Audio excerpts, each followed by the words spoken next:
Okay, so we are back about a week later with Sarah for an update just to find out how things have been going. So, welcome back, Sarah. Hi, April. Thank you.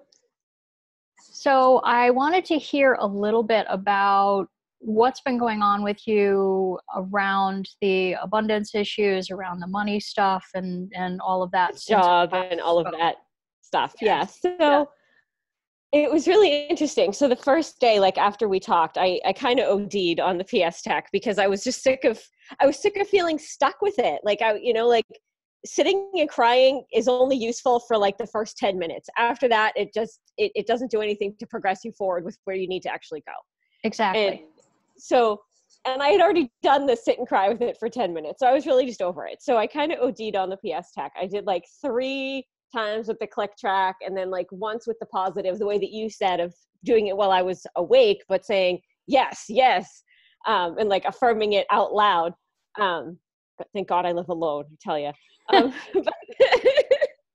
so by the time I went to bed that night, I had like low level anxiety, but it was really just about like the short term. Like, okay, so how do I pay my bills this paycheck, this pay period? How do I make sure, what can I do short term to make sure that I can cover my expenses? But as far as long term, I was like, okay, I need a resume.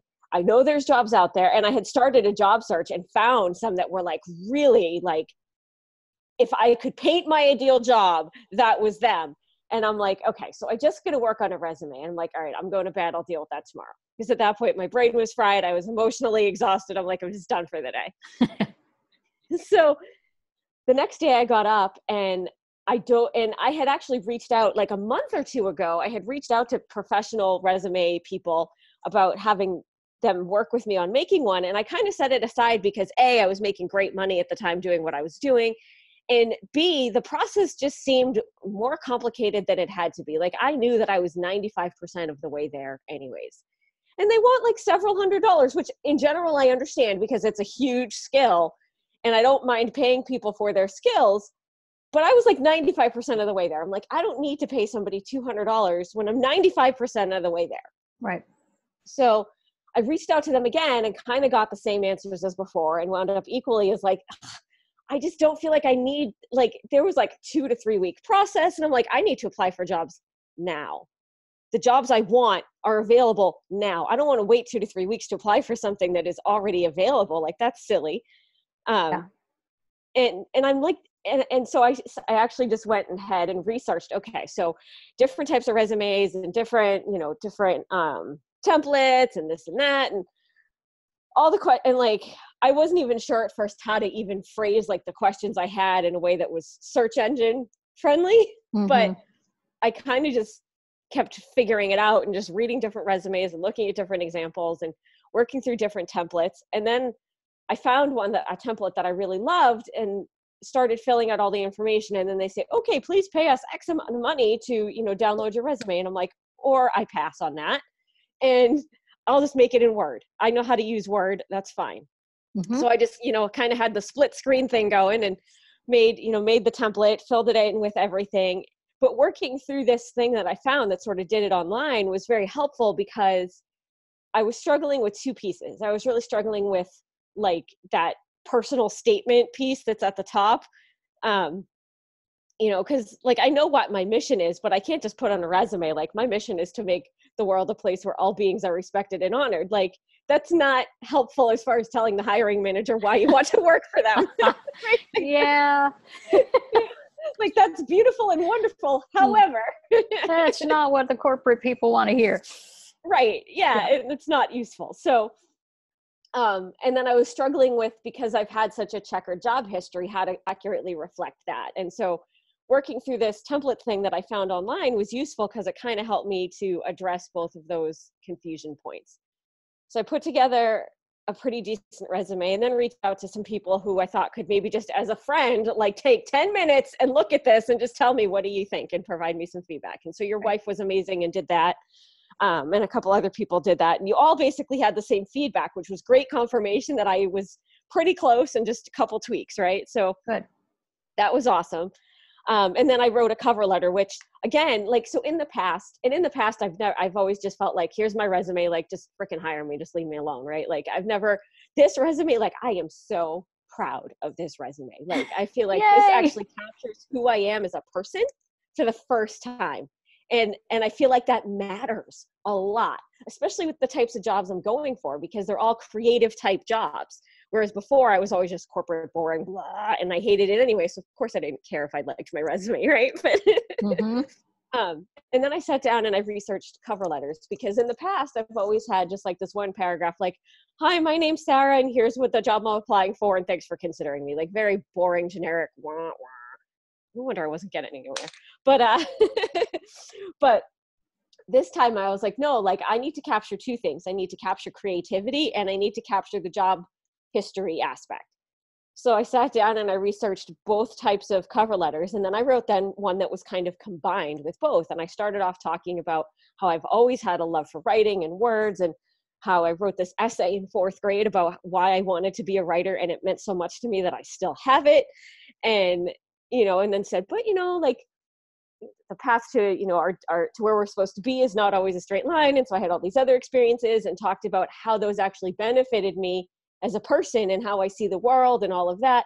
And then said, so as a, XYZ, whatever position for whatever company, this is how I'd be able to help you. So it's like a 1-page now cover letter, instead of like a dinky little paragraph that I'm like, I'll just make the font really big to make it look longer. Like, so I'm super proud of the cover letter too. And so I sat down and applied for those few jobs that I was super excited about. Haven't heard back on any of them yet, but it was a holiday weekend, so I'm not terribly surprised. Right. But in the meantime, like, mindset wise, like, I've completely shifted from this place of like, oh my God, this is so irritating. And even like short term, like, I'm no longer worried. Like, for 2 reasons, I'm no longer worried. One is like the queue has picked up, so I do have more work coming in, so I can at least pay my taxes and my expenses. Thank goodness. Yes, exactly. I mean, normally I like to put some money aside to save up for things and whatever, but if I can't for a couple of weeks or a couple of months, it's not the end of the world. Big picture, it's not. But Right. I also kind of realized, and my mom had said something to me about this too, that I think I had actually said to you last time, but I've kind of like, in my being, in my soul, in the cells of my body, in all parts of me, have kind of realized that, like, that inspiration I had like a month or 2 ago to work on a resume was probably like intuition, not just my brain. And so when I didn't follow it, the universe went, hey, we got to pinch you a little bit because you're not doing the thing you're supposed to do. Because the fact of the matter is, the work that I do now, I make great money, but it's not who I'm supposed to be in the world. It's not benefiting the world at large. It's not service in some way. It's just, I respond to hotel reviews, and that's really great and helpful, and I make a lot of money, and that benefits me, but it's not big picture valuable. And that was one of my frustrations with it 2 months ago, was that, like, yeah, I'm making great money, and I've been making great money for a couple of years, but it's not big picture making the world a better place, which is why I'm here. Mm-hmm. And frankly, it gets a little redundant. I mean, think about it. How many things can you possibly say about a hotel, and how many different ways can I possibly respond to you? Right? Yes. So I feel like this was like the universe pinching me to say, hey, like, you needed to wake up, because we have bigger plans for you, and you're stagnating. So Right. it was like a pinch, right? And as soon as I started like doing the work and like getting the resumes out there and applying for things and really honing in on what job do I want, and doing meditations to bring that to me, and then doing the action to follow up so that it will actually come towards me, the queue picked up enough that I can at least pay my taxes and pay my expenses, and maybe put a little aside, not as much as I had been, but at least a little aside for things that I still need and want to do. So it's all good. That's great. Good. Yeah. So do you feel like using the click tracks, and was it the Embracing Change track that you listened to, or what was the yeah, it was that one? It was Okay. the Embracing Change one that I did. Yeah. Okay. So what do you feel like that did for you? Do you feel like it kind of got you out of your own way so that you could start taking the action you needed to take? Yeah, it was a couple things. I mean, I'm pretty good at getting out of my own way eventually, right? Mhm. And eventually is the key word there. I could have wallowed in that stressed out place for a couple of days or even a week before I fully got out of my own way. So Right. I feel like it got me there a lot quicker, and with a lot less drama. Like I would have spent, I would have been going back and forth between, no, I'm fine too. This is the worst thing ever. No, it's going to be fine. It's the worst. I could have done that for, like I said, days or a week even before I fully let it go. Yeah. If I just And processed it through myself. to me, that's the difference between conscious and subconscious work. Right. Because with conscious work, you can talk yourself down. I mean, I'm very good something at talking myself down. Yeah. something bothers you or triggers you or is coming up and pushing buttons, and you Uh-oh. know how to talk yourself down.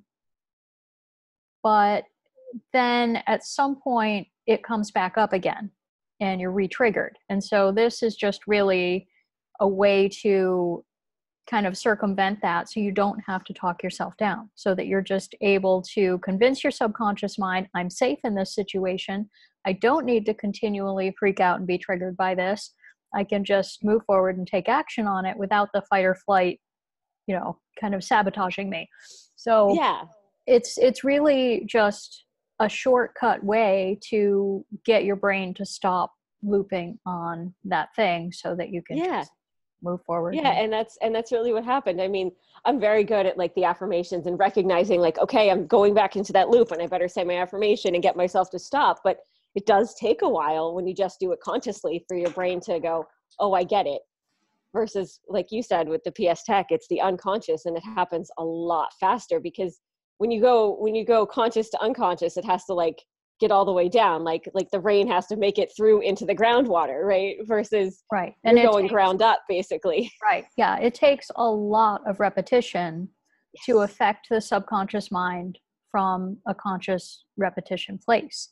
Right. But when you can access the subconscious directly, it's just like flipping a switch, so that Yeah. you don't Yeah. have to keep practicing the mindfulness. You don't have to keep talking yourself down. You're just there. So Right. that's, to me, the big difference. And that really kind of gets rid of all kinds of barriers that are in our way, so that we can take the action we need to take.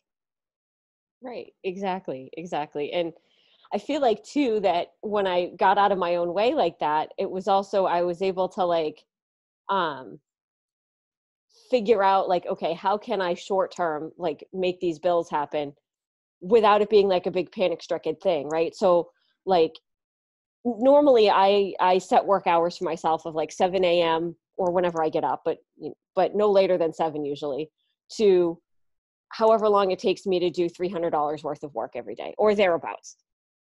And that way I have money for taxes and everything else, because paying taxes is expensive. So as you know, so, but with all this going on, I'm like, you know what? I need to just work whenever there's work. If that means that I have to stay up until 10 p.m. or 11 p.m. working, even though I'm cross-eyed and would rather go to bed, then I just need to do that short term. Like I just need to do that so that I can at least pay these bills, instead of like being very rigid about, but this is when I work. Yeah. And I'm being more flexible about it. that's great. And that's actually another thing that, like, let's say you had resistance to doing that. You Yeah. could use the click track to feel that resistance, so that you would just be open to doing that without it Right. being a negative at all. Right. But that's really just if you have a strong resistance to it and you're grumbling about it and you're feeling resentful about having to do that, and all of that, that you would need to click track that. But if you're Right. just able to take a second and make a mental shift and be able to go do that, then that's fantastic. But if it's Right. something that you're resistant and dragging your feet about and feeling resentful toward, that's when it would be a good idea to click track it, so that you could just move on and not have all of that kind of underlying the time that you're doing that work to get what you Right. need. Right. And then the other thing that came up that was really interesting was, and this is something that I think every self-employed person struggles with at some point in time or another, was remaining true to myself and my value. Because when you start to feel like there's not money coming in, it can be really easy to go, oh my God, I'll just take anything, right? Like no matter what it is, no matter how stupid it is, no matter how little it pays, like I'll take anything. Like that's human nature.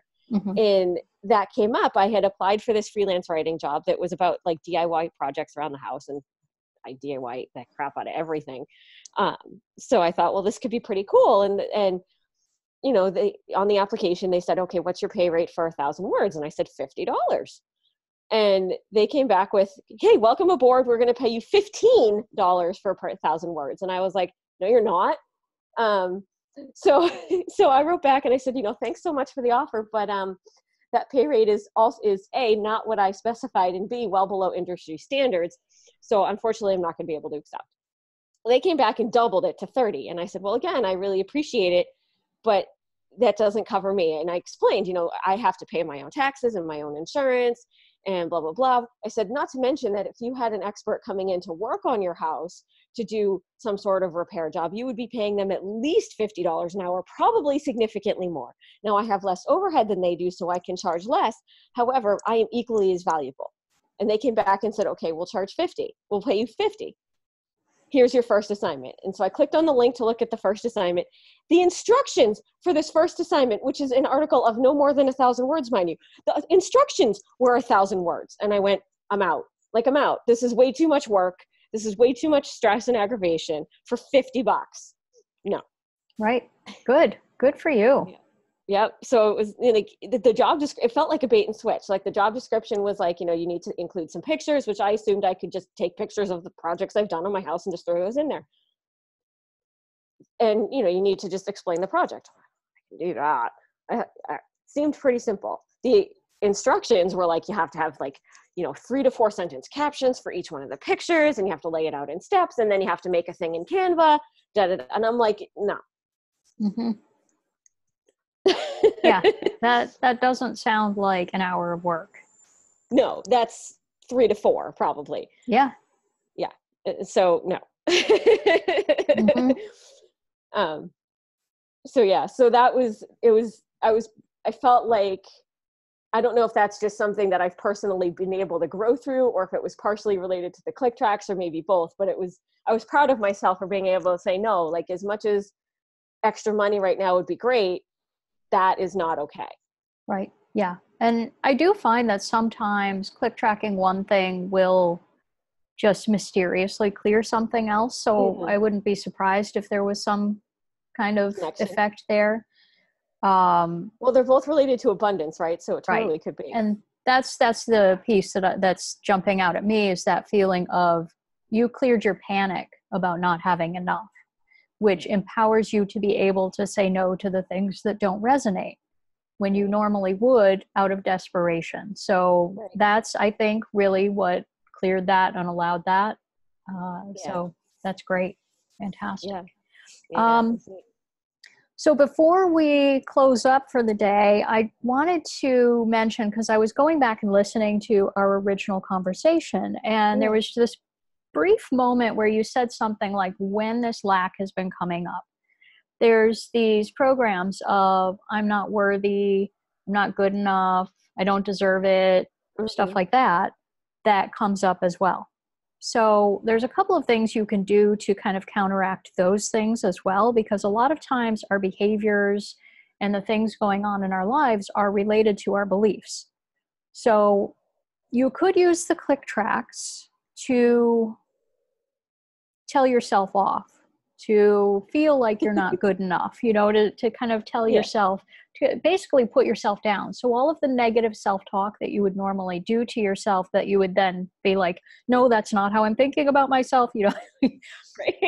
You could use the click track to actually like let yourself have that negative self-talk and put yourself down and tell yourself, I don't deserve that, and all of that kind of stuff while you do the click track. And that kind of helps to get rid of the emotions around that, at least. Yeah. But I would probably also use belief blasters. So if you ever get access to belief blasters, and there is in the instructions for this podcast, in the description, there is a link for where to download belief blasters, how to use it, all of that kind of stuff. So it'll be available when the show airs.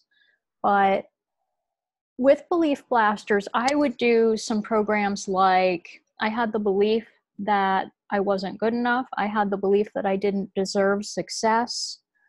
You could even do, like, if your family tends to not be successful or follow through. You could, do a belief somewhere around that. Like, I had the belief that my family just doesn't succeed, or something along those lines, whatever your particular belief around that might be. And even if consciously those beliefs are ridiculous, if you have ever believed that or had that belief just randomly pop into your head, that's a clear indication that your subconscious mind does believe it. So that's the part that we're addressing with the belief blasters, is getting your subconscious to believe what your conscious mind has come to believe, that you do deserve it, that you are worthy of that, that you, they need to agree with each other. Yeah. So using the PS Tech tools is very much about getting your subconscious mind on the same level with all of the conscious learning that you have done and all of the conscious work that you've done. That's really getting everything on the same level so that you can move forward. Because usually if people are sabotaging themselves in some way, it tends to be related to a belief. Right. And it's often a belief either that something bad will happen if you get the thing you want, or it's a belief that you don't deserve it. So that's definitely something that you kind of want to examine a little bit. And when you get a chance, you might want to work on some of that. A lot of people that I work with need to do a round of belief blasters on, I had the belief that I deserved to be punished. Interesting. And there's it's a lot of cultural programming that kind of entrains us to think that we deserve to be punished, either because we're sinners or, when we're kids, if we make a mistake, we get punished for it. So there's just a lot of little things that lead up to that. And then we think if we do something bad, we deserve to be punished for it, and therefore we don't deserve good things that we want. And it's all ridiculous. So this is all about convincing the subconscious mind that that's ridiculous, so that you can start to create what you want. No, that makes a lot of sense. And I'll definitely take a look at those, because those things only come up when I'm not like in my empowered, centered place. Mm-hmm. And as soon as I'm back in my empowered, centered place, they don't come up. But it would be nice if they just didn't come up even on those times when I get rocked, because we all get rocked a little, because that's life. Sure. It's about how you deal with it. Yeah. So this is a good way to kind of prevent future rounds of that coming up. Of that nonsense. Yes. Okay. Well, thank you so much, Sarah. It's been awesome having you on the show, and maybe we'll see you again someday soon. Oh, before we go, you have a podcast. Would you like to plug your podcast? Sure. So my podcast is called The Healing Corner. I was actually honored that April was my very first guest on my podcast. I think I'm up to, hold on, I can look really quick. I'm up to 23 episodes now. So you can check it out. It's available on pretty much all the podcast places. And I interview different healers about their experiences with healing themselves and with working with other people and the different modalities that they use. So that's great. What was it called again? The Healing Corner. The Healing Corner. All right. Awesome. Thank you, Sarah. Thank you, April.